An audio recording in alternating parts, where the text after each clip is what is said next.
So in the 1980s, we continued publishing, not those comics. We continued publishing the kinds of comics that we wanted to see more of, that represented the kinds of comics that we thought ought to be published. In here, for example, are 3 comics by, one by Pete Bagg. His first comic for us is called Neat Stuff. That'd be 1984. Jim Woodring's magazine, Jim. And Dan Clowes' first published comic, which was called Lloyd Llewellyn. This was all 1984, 1985, and 1986. It was an incredibly exciting period because these cartoonists, none of whom had been published before, were just coming to the fore. I mean, they were part of the generation that were inspired by underground comics, that were further inspired by magazines like Weirdo and Raw, and that rallied around the Comics Journal and what we were doing. The only other publisher at the time who was publishing the kinds of comics was Kitchen Sink, who was the only underground publisher who really adapted to the changing environment in comics. These are a couple of comics that he was publishing. He reprinted Will Eisner's Spirit in comic book form. Now, in the 1980s, of course, like everything else, the 1980s evolved or devolved, depending on how you want to look at it. But around 1987 or 1988, there were a lot of independent cartoonists that wanted to self-publish their own works. And as we quickly learned, not all of them were good. These are examples of comics that weren't good. The Teenage Mutant Ninja Turtles became an enormous phenomenon. Written and drawn by Kevin Eastman and his partner Peter Laird. They sold hundreds of thousands of copies of these, and then they spawned imitators like the one you see on the left of the screen. At one point, for about 4 or 5 years in the 1980s, a black and white comic usually represented something of quality. And then at some point, it no longer represented anything. I mean, it could just be any kind of garbage that anybody had the money to publish. And this is a good example of that. I think it was 1987 or 8. And one of the things we wanted to do was to collect work from the past that was great. We were already doing it in our classic reprint series, our newspaper strip reprint series. And as soon as I had discovered him in the early 1970s, Robert Crumb became something of an artistic hero for me. And I contacted Robert. I don't know if Robert remembers this, but the first time I called him, I asked him to do a cover for the Comics Journal. It was a cover featuring Harvey Pekar. Harvey Kurtzman told me I should give him a call and I should use his name because he said Robert Crumb was very wary of getting cold calls. So I called him, I mentioned Harvey's name. I don't think it had any effect whatsoever. He acted like he did not want to talk to me. So finally I did talk him into doing Harvey Pekar's cover. I got to know Robert a little bit, and I proposed that we publish the complete Crumb comics, which would be everything Robert did from approximately 1964 on. And he finally agreed to do that. So he did new covers for the books, and we meticulously collected his work, which has now reached 17 volumes, and which represents almost the complete Crumb comics. We wanted to publish more underground collections because underground cartoonists really represented the ideal for us of what cartoonists, ought to be doing and how they ought to be looking at their own work. So we published collections of people like Skip Williamson, Howard Cruz. Now, at the same time, as I said, there was also this parallel tract of independent publishers publishing at the time, and essentially what they wanted to do was to imitate Marvel and DC, and to publish the same kind of crap that they were doing. These are examples of those comics. There were a number of publishers who published this kind of stuff. This is an example of First Comics. They essentially wanted to be Marvel Comics. They wanted to be DC Comics. They wanted to pilfer from that audience. We had absolutely no interest in doing that, and we really considered this to be kind of a betrayal of what independent publishing ought to be about.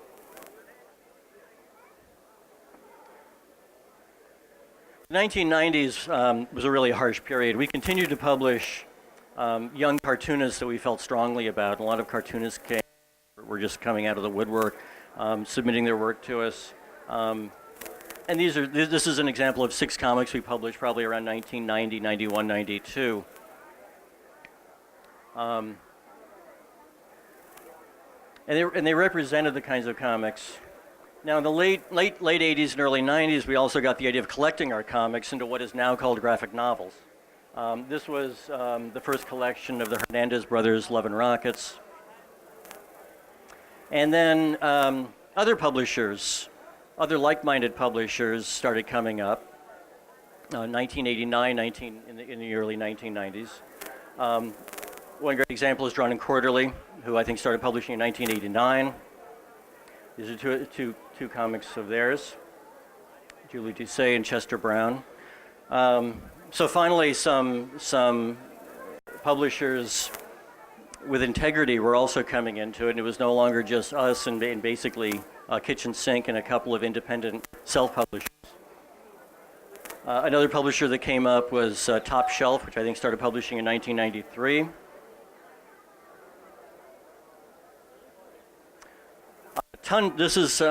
These two comics were published by Tundra. Kevin Eastman, who created the Teenage Mutant Ninja Turtles, became a millionaire due to the Teenage Mutant Ninja Turtles. And he decided he wanted to start a publishing company, I think, in 1992. So for about a year and a half, he published, I guess, what he thought were alternative comics, what he thought were the kinds of comics that we were publishing. And to some extent they were, but mostly not. But in a year and a half, Kevin, who's a very sweet guy, and has his heart in the right place, managed to lose $14.5 million publishing alternative comics, such as these. Now, in the 1990s, there was also this enormous publishing phenomenon by the name of Image Comics. Image Comics was started by 7 comic book artists who worked for Marvel for Marvel Comics. They were basically drawing Marvel Comics' most popular titles, Spider-Man, the X-Men, and so forth. They left Marvel. They started their own publishing company, which was Image Comics, among a huge amount of hoopla. And they immediately started publishing the best-selling comics published at that time. They were literally selling over 1 million copies of every comic book they published. Naturally, I just thought this was a loathsome trend because they didn't represent a personal vision. They didn't represent integrity. They just represented a kind of opportunistic take on the superhero publishing field.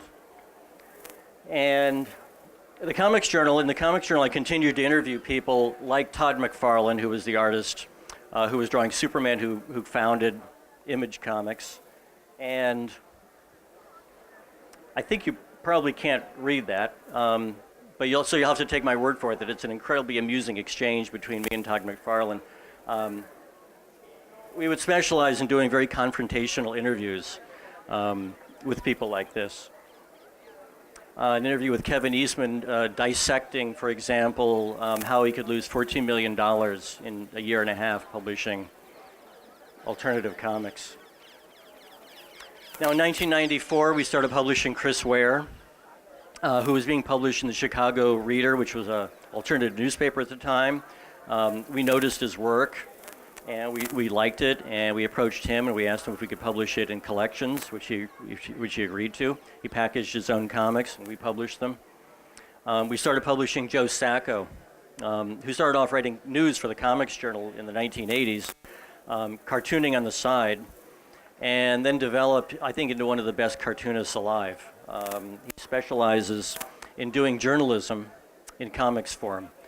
This is an example of a comic book. We published, I think it was an 11-issue series called Palestine, where he went over to Israel, went over to Palestine, went to the Gaza Strip, interviewed people there, and then came back, and he did an 11-issue series. Now, at the time we published this in the mid-90s, the early to mid-90s, we could barely give it away. It was selling something like 2,000 copies in the comic book market. Nobody cared about this at all. And Joe has since, I mean, we since repackaged Joe's work, the Palestine and subsequent work that he did, into book form, and he's become one of our best-selling authors. Dan Clowes, we started publishing 8-Ball in 1989, and then we started packaging work done in comics in graphic novel form. Ghost World, for example, was a serial that ran in 8-Ball over a number of issues. We repackaged it into a graphic novel, and then of course it subsequently became a film. We continued publishing comics throughout the 1990s, like these. And the 90s was a particularly tumultuous period in comics, because what happened is that all but one distributor collapsed. And it took a lot of comic book stores down with it. It took a number of publishers down with it. All the distributors went out of business except for one. It was a very, very difficult time, but we continued to soldier on throughout the 1990s. In the first decade of the 21st century, we continued publishing graphic novels, such as work by Jessica Abel, Dave Cooper, and Gary Panter. But you know, publishing was always a struggle, and we've been on the precipice many times. I can't tell you the number of times we've practically gone out of business, and something always came along to save us. In the late 1970s and 1980s, we would publish these sort of exploitive books about superhero comics, and that they would help sustain the other books we were doing. In the 1990s, we started publishing a line of erotic comics, which got us through that decade. And in the first decade of the 20th century, what saved us was publishing Peanuts. I got to know Charles Schulz, who was also something of a hero of mine. And I did a big interview with him in the Comics Journal. We got along really well. I thought he was a terrific guy. And I proposed to him that we publish the complete Peanuts. He was so-so about the idea. He kind of shrugged and said, really, I don't know if anybody would want to read the complete Peanuts. And so I just kept badgering him, and he finally said, okay, you have my blessing, go to the syndicate and, you know, tell them it's okay with me. Which, to make a long story short, I did. We started publishing complete Peanuts in 2004, not a minute too soon, because we were once again, you know, hanging on the precipice. I mean, it was always a struggle. The kinds of comics we published don't make much money, and so we were always just hanging on by our fingertips. So Peanuts has become one of our best-selling books. We published 18 volumes of it so far. And we continue to publish newspaper strips, collecting them into books. And they are some of our best-selling books. Dennis the Menace, for example, and Nancy. Crazy Cat by George Harriman. Captain Easy by Roy Crane. And going sort of full circle, we are actually republishing Prince Valiant and Popeye, which we originally published in the early 1980s, and now we're sort of doing it right. The color in the Prince Valiant books is so astonishing that we couldn't believe it. We actually found proofs, and with the new digital technology, we're able to publish both Prince Valiant and Popeye in the original color that they ran with in the newspapers. And we're also publishing very, very large-scale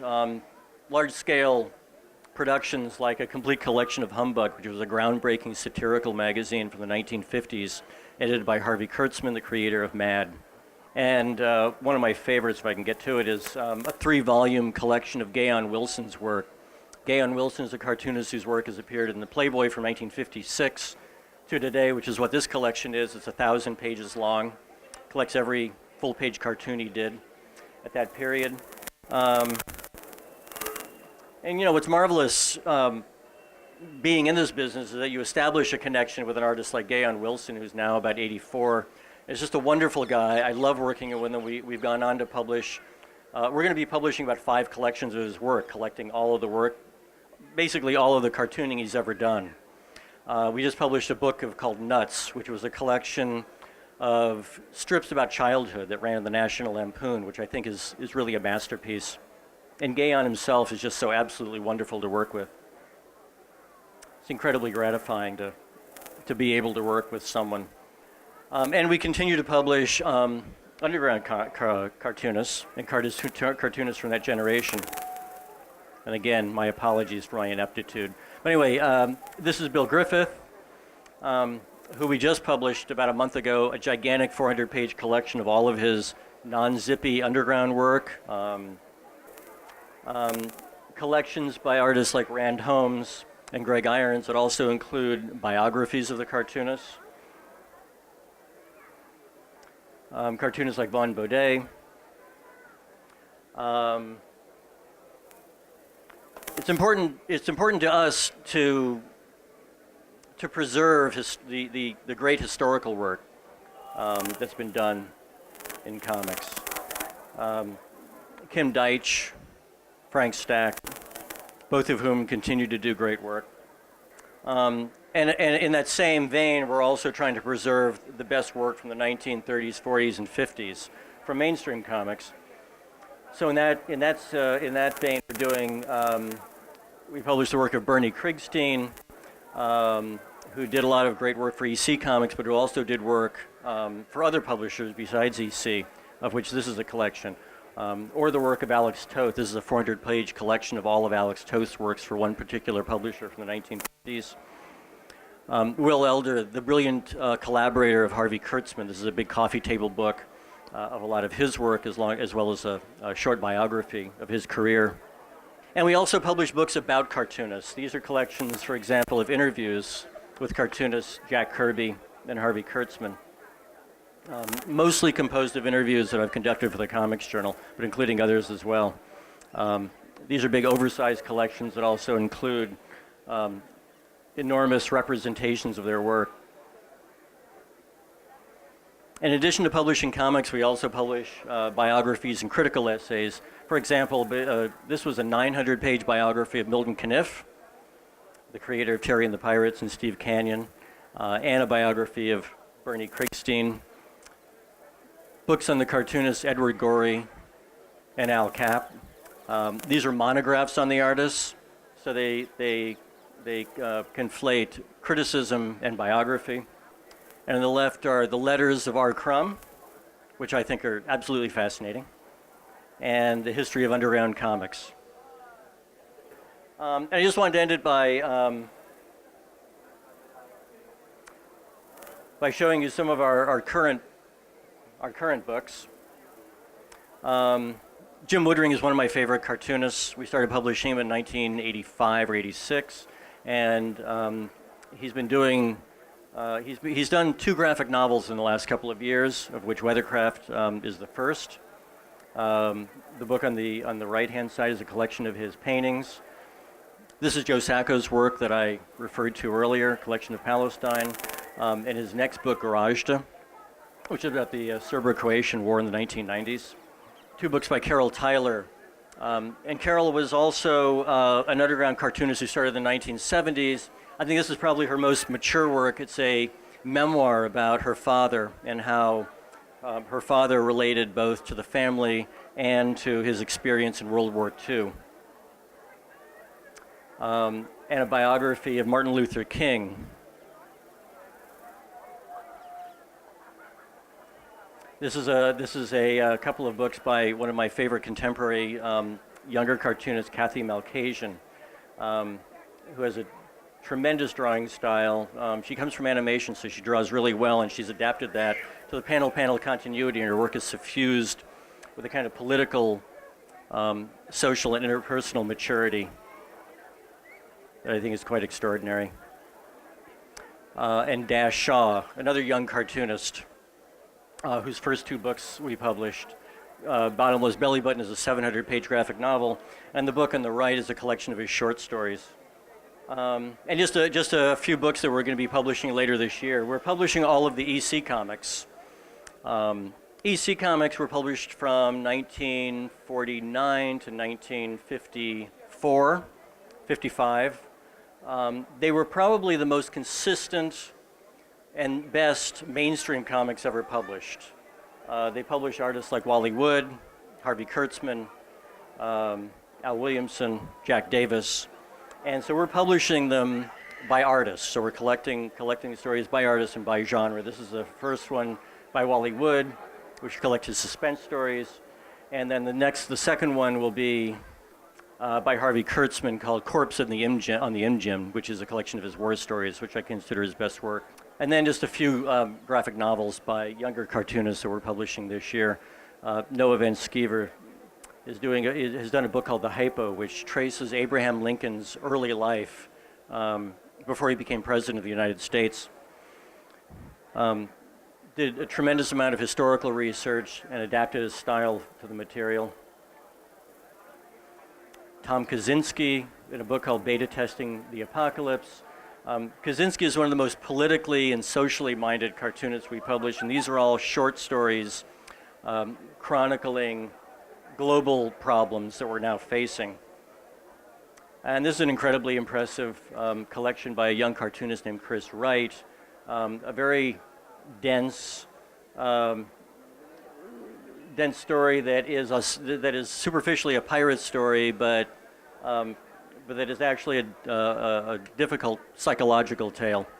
And Lily Carre, this is a collection of short stories. She's a cartoonist we published for a few years now who does really delicate, beautiful, ethereal short stories, the kinds of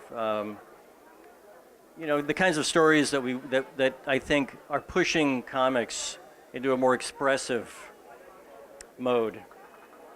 And finally, we publish a lot of European comics, a lot of foreign comics, and these are a couple of books that are going to be coming out this year. Today is the Last Day of the Rest of Your Life by Uli Lust is a long autobiographical kind of travelogue. And Goddamn This War is, I think, the seventh collection by a great French cartoonist by the name of Jacques Tardy.